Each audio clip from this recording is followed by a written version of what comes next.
Now, as we go on to topic 2 of chapter 6, actually, believe it or not, the previous section is the easier section. Now, when we go to show you rational expressions and functions, adding and subtracting, that's when it gets a little more challenging, because in the previous section we didn't have to have the same denominator. But now in adding and subtracting, in order to do so, we must have the same denominator. So that's where it gets to be a little bit more challenging. All right, let's go on. Now the rules, we talked about this back in chapter 1, and you folks didn't cover chapter 1, but that's where we talk about adding and subtracting fractions. So a little review. If the denominators are the same, we just add our numerators. If the denominators are the same and we're doing subtraction, we just subtract our numerators. And of course, that's where C, our denominator, does not equal 0. This is this little qualifier. So here are 4 examples. Now, when I do the videos on the additional exercises, I work out all the details for you and show you how to do those specific examples. In these PowerPoint slides, really what I want to do is to show you the techniques involved, and then you do the practice. So here we see in letter A, our denominators are the same, so we're just going to add our numerators. So 5 plus 6 is 11 plus W, all over W. Now here is where you have to be cautious about canceling out. Can you factor out these W's here? Think about it for a moment. Very crucial. The answer is no. And you might say, why not? Well, because 11 is a term, W is a term, and you can only cancel out common factors. So you don't have any factors here that are common, okay? That's why you can't cancel them out. You can't cancel out common terms, only common factors. Now, in example B, as we see it, our common denominator is a x minus 7. That's fine. So, since they are both already x minus 7, we will just add our numerators, and we can combine common or like terms. So 7x plus 2.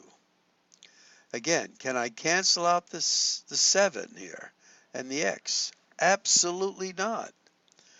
Only common factors. Now in this one, again, they're common denominators. So we just put all of our numerator over the division bar, and we're going to combine like terms. So this is a plus, and we can just take away the parentheses. 3x squared and x squared is a 4x squared. Plus 4x plus 1x is plus 5x.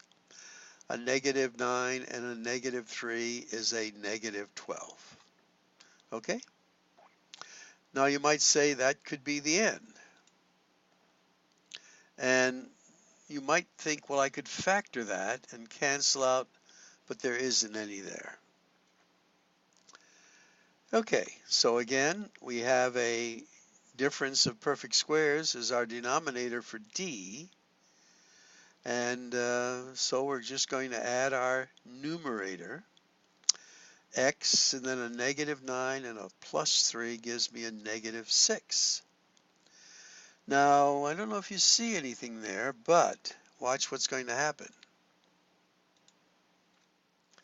If we factor that denominator, we see now we have a common factor. Oh, we had a phone call come in and took care of it. Yes, so again, when you factor the denominator here, you get the conjugates. And keep in mind you can factor a 1 out of anything. So now you see you have common factors. So your answer will be 1 over this. Now keep in mind that this term, or these terms, do not jump up into the numerator.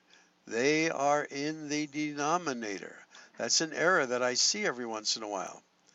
Or if you are writing a fraction, don't just write the numerator, you have to write the denominator. So let's go on. And there it is. Okay?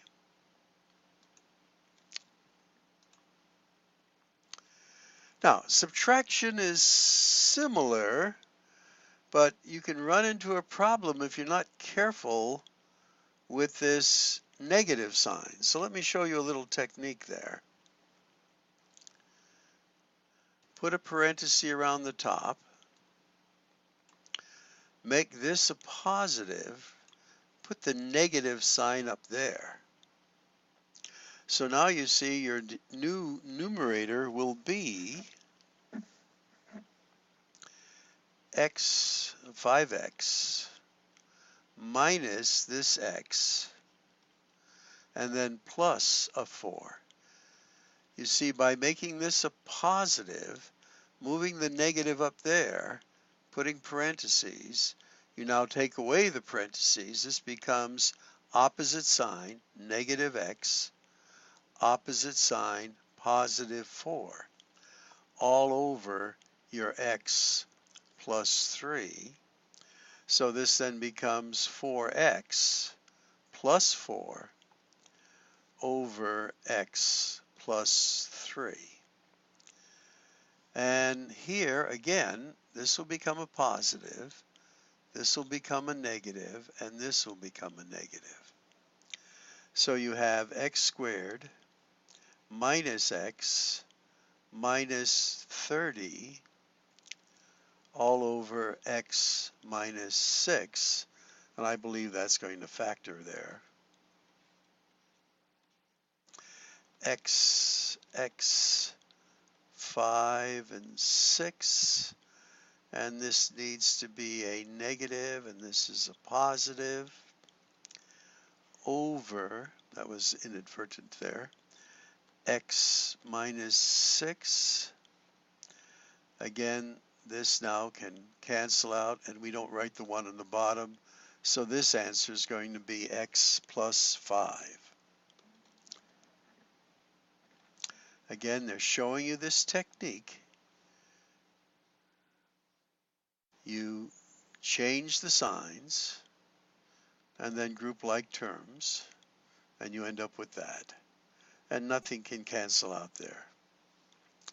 But in letter B, as we do it, again, you now have something that is factorable, which is what we did, and you canceled out the common factors.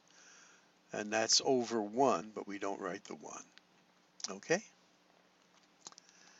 Now, this part was pretty easy in a sense. Common denominators already. But how about if they're not the common denominator and you have to create or make equivalent fractions that have a common denominator?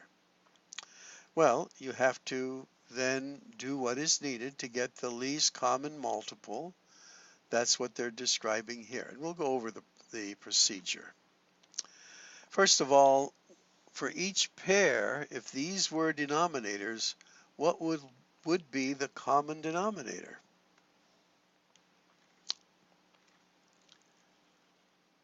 We'll do letter A.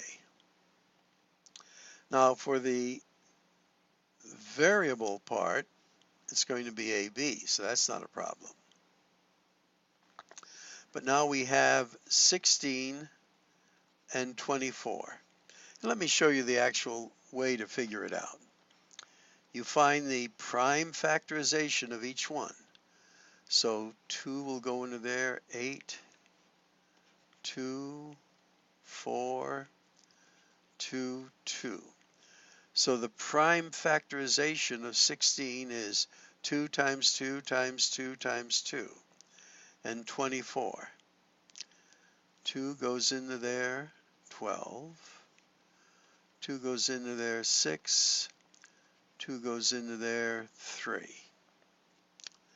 Now, to figure out the least common denominator, or the least common multiple, we would then go and say, what's the greatest number of times that the factor 2 is used in any one factorization? Well, here it's used 4 times. Here it's used 3 times. So the greatest number of times is 4, which is going to be 16. I just multiply these back to get the 16. Now, 4 trumps 3 times, so that's why we use this one. Now, as we look, are there any other factors here? Yes, there's a 3. What's the greatest number of times that a 3 is used in any one factorization? It's used once. So this is our lowest common denominator there, which will be 48, and then AB. Okay? So actually 16 goes into 48 3 times, and 24 goes into 48 2 times. So you don't have to multiply 16 times 24 and get this enormous number. 48 is your least common denominator. Okay, now for this next one. We're doing B over here. Let's put it in red. Now here we can kind of see for the number a 24 and a 6. Well, 6 times 4 is 24. So your least common denominator for that is going to be 24. And then you have x to the 4th, x to the 6th. So you will need the largest here, x to the 6th. And you have y to the 4th, y to the 2nd. You're going to need y to the 4th. That's the least common multiple. For numbers, you have to pick the larger exponent here. I meant for variables, so sorry about that. Anyway, okay, let's do letter C then, and we'll go back to blue on that one.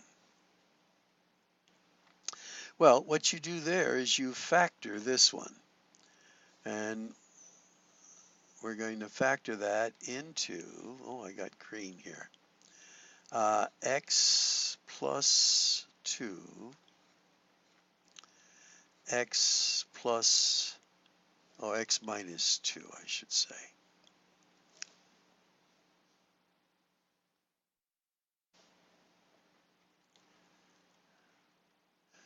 And then for this one, because we have to separate it right now, we're going to factor this. And we get an x, and we get a 4 and a 2. This is going to be negative, this is going to be plus. So there's our factorization, and we use that same technique.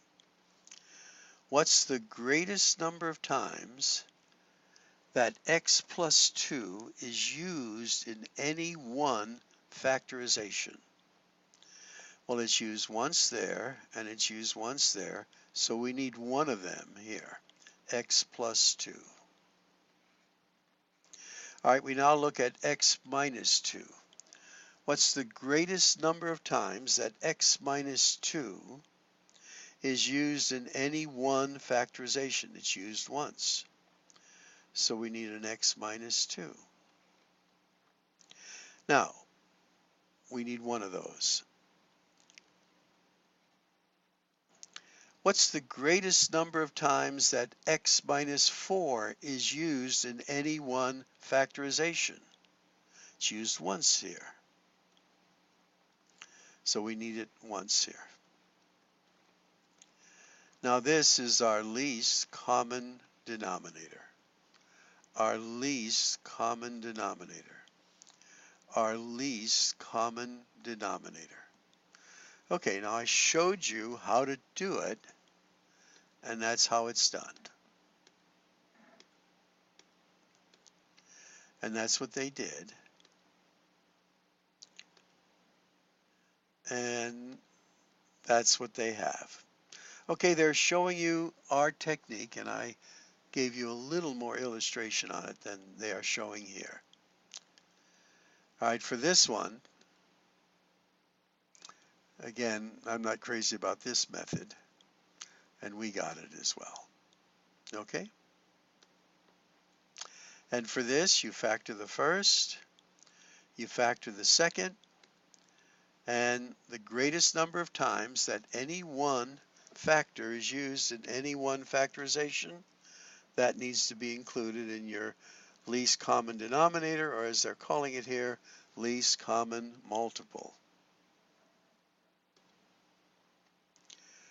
Okay, now find the least common multiple for these three, and I'll work it with you. So for the numbers, it's going to be, I'll put them right over here, 15, 30, and 25. So this is 3 times 5.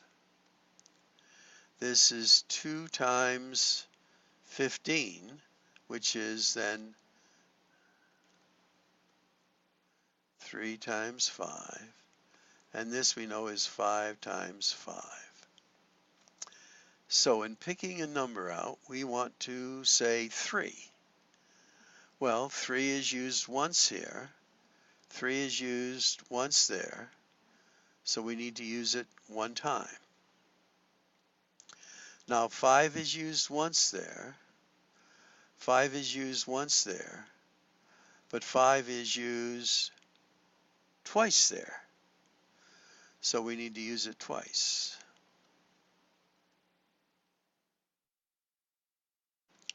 And what other denominator do we have? Well, we have a 2 there. 2 is used once there. So we're going to have 6 times 25, and that's 150. Now, we have an x, we have a y, and we have an xyz. So the greatest number of times the letters are used are x, y, z. You need one of them. So this is going to be your least common denominator. Okay, so we factored the first term, we factored the second term, and we factored the third term. And we're going to need, as we said, 1, 3, 1, 2, and 2 5s. And we're going to need x, y, z. So 1, 3, 1, 2, 2 5s, and x, y, z, which comes out to this. That's what we had.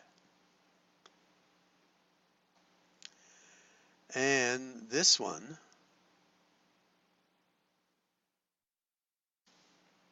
oh, wait a minute. I think I messed up here. Yeah, I had included that too. Okay. So I have to take a step back. I had an error there. Yeah, I was thinking this was a separate term, but actually because of the commas here. Okay. Yeah.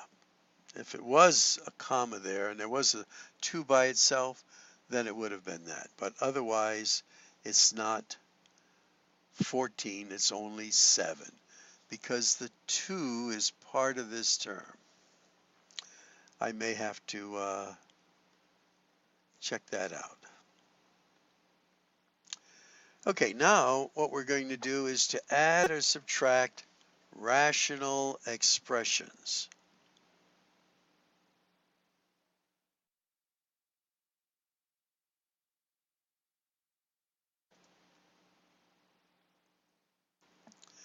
And let's do it. Determine the least common denominator. Okay. Rewrite each of the original fractions as needed to equivalent fractions that have the same common denominator. Then we add or subtract the numerators, and then we simplify if possible. And they're also asking us to list any restrictions on the domain of the function. Now they're not looking for the asymptote, they're looking for domain things. Okay. All right, well, let's work this one here. And I want to give you a strategy for doing this.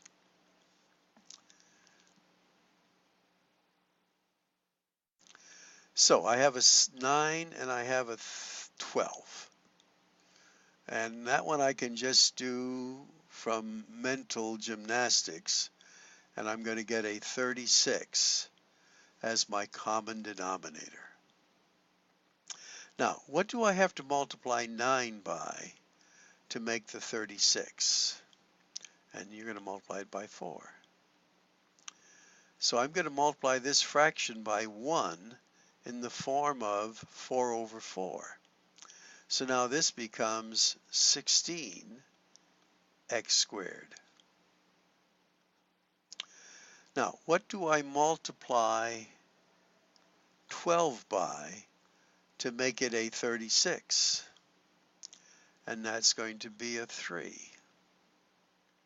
3 over 3 is 1.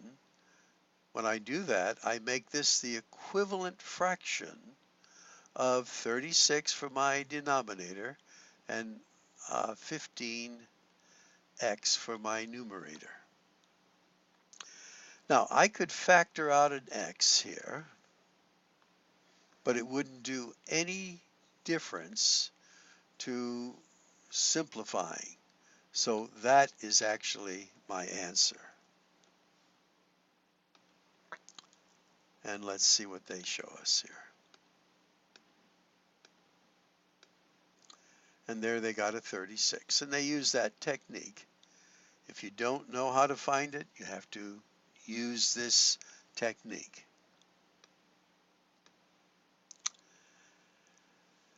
And then they had to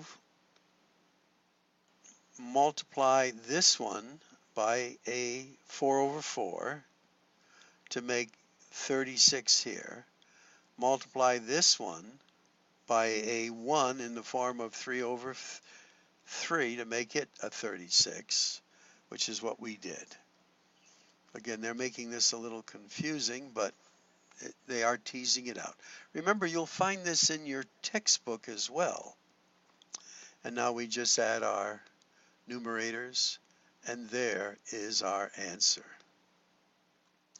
Cannot be simplified any further. Okay? Subtraction is done in exactly the same way. So let's do this. Again, I like this technique where you have your original example. Again, don't destroy it, but I'm saving a little time here. My common denominator as far as the number is going to be 36. And as far as the variable has to be the largest, x to the second. So what do I have to multiply this one by in the form of 1 to make this 36x squared? Well, 4x. So this then becomes 28x minus, now what do I have to multiply this by to make it 36x squared? Well, I have to multiply it by 3 over 3. That's a 1, where this gives me that. So again, the example they're using is not too hard yet. They do get a little challenging sometimes, okay? And you can't simplify that anymore. Oh, yeah, no, can't. All right.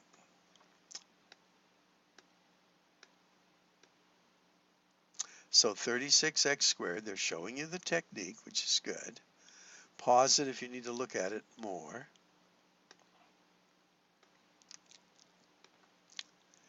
And we multiply each by whatever's needed to make the denominator 36x squared. I like it the way I did it, and that's like a little shortcut.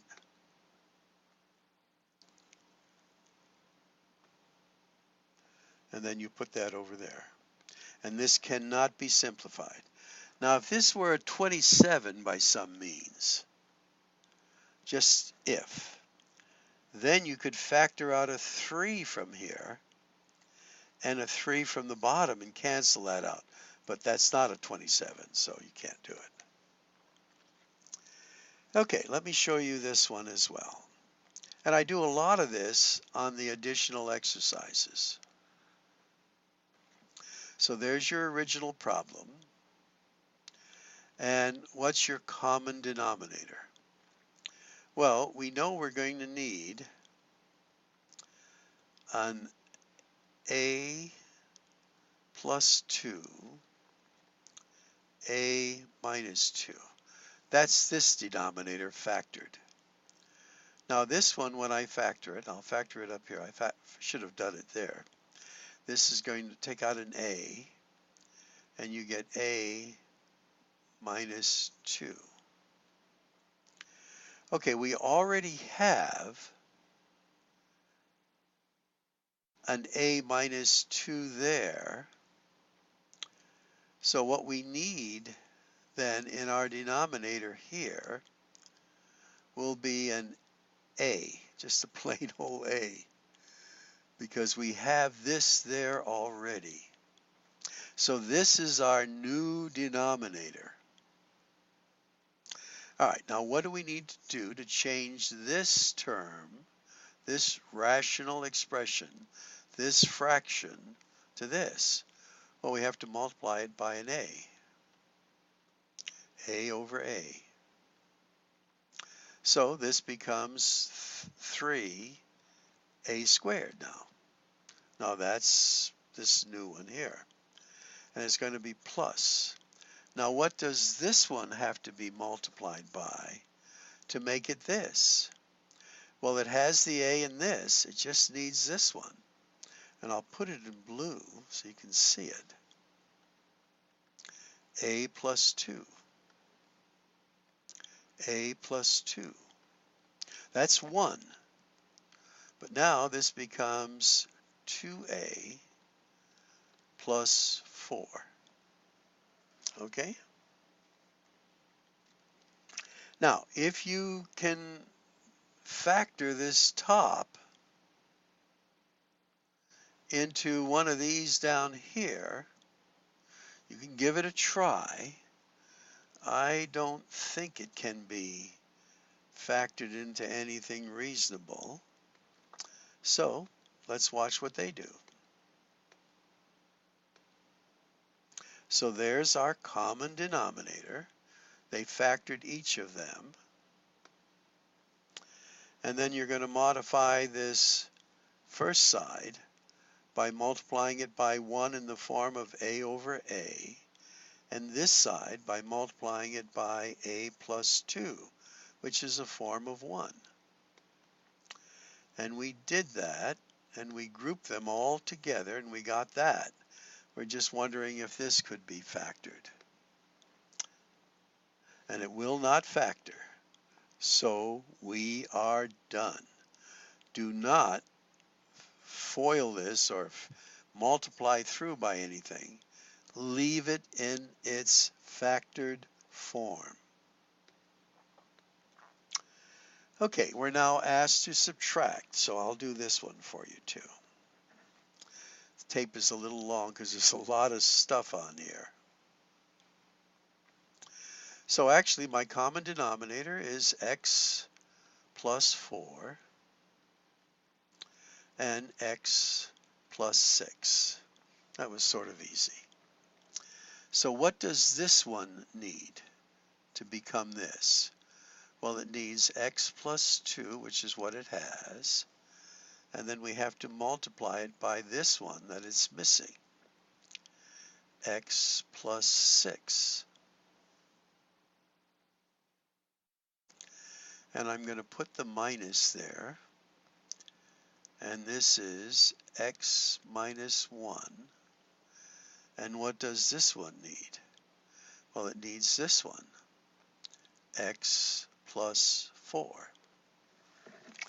So I'm going to do it. And to keep the tape a little short, I've worked it out here, where I had to FOIL these, and I got that. Put my minus sign, and then I'm going to FOIL these, and I get that. I'm just checking my work here. Inners, outers, yep, and last. Okay. But now, what do I need to do? Well, I need to take away the parenthesis sign, make this a positive, then change each of these signs internally.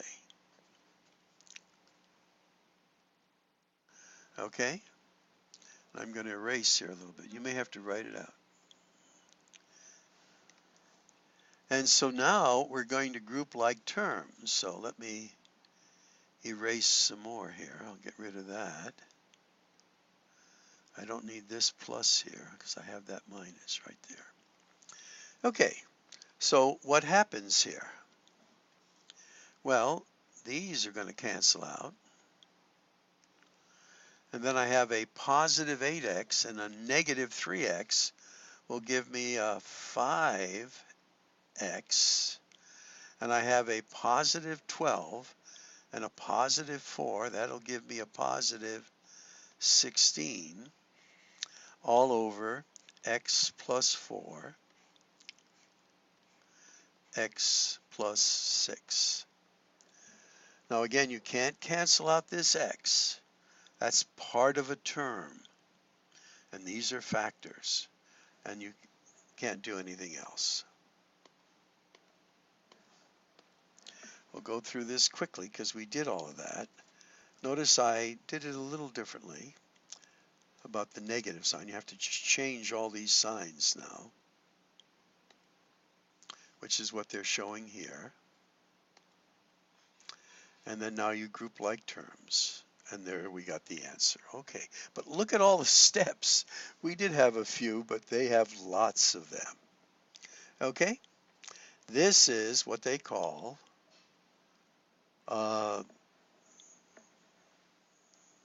adding radical expressions. When you have different denominators, it becomes quite a chore. Now again, we have to factor this, find our common denominator, make these equivalent expressions, fractions, and then do our numerators, and then simplify if possible. So I'm going to just let you see theirs. Okay. Nothing's been done except they factored. What's our common denominator? Well, we're going to need 2 of these and 1 of those. Okay? So this one here is going to be multiplied by that. And this side here, this 4 will be multiplied by 1 of those. And that's what they're showing you. Because these are a 1. These are a 1. We're making our common denominators of these 3 here. And then when you FOIL this, you get that. When you distribute this, you get that. And then you're going to add like terms. and you end up with that.